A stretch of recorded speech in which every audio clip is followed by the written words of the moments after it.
So unfortunately, I lost a little bit of footage showing the graphite transfer of the image that I printed out and did the line work from.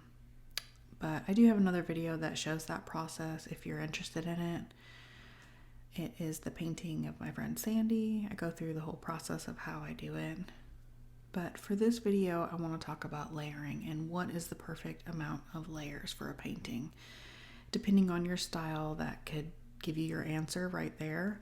But like in general, if you're just starting out and you're not sure and you don't want to overwork something or leave something look unfinished, then let's talk about it. So in general, you want to do a minimum of 1 layer for your base layer. Doesn't matter which material you're using.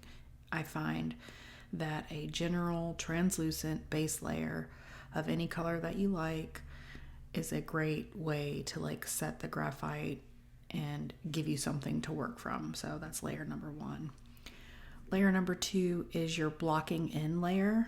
And I feel like that's critical as well because that's going to give you your shape. That's going to give you your form. That's going to define whatever it is you're painting. So as you can see, I'm just blocking in, going from section to section, doing a base coat on top of that initial translucent layer.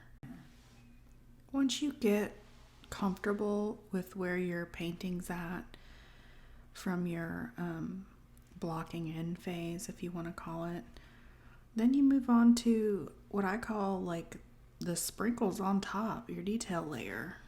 And depending your style and what you're making, all of these layers can be expanded to include many, many, many layers. You can go infinite layers.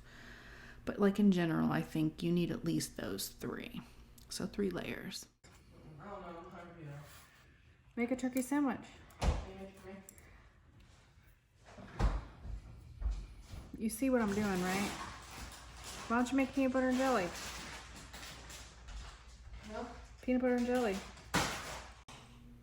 And it's time to finish this painting. You know how when people talk about the awkward phase of a painting, I feel like that's usually phase 2, where you're blocking in stuff. Everything just doesn't look quite right. But once you get to the 3rd phase and you're adding all of the details and the little things that make it special and make it unique to you, it really just comes alive. So that's the finished painting. I really love how it turned out. I don't know what style this is, but it's chunky and colorful and textured and very pretty.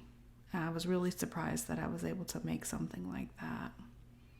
I hope this helps you on your journey, and I just wanted to say thank you if you're a follower, a subscriber, or a watcher.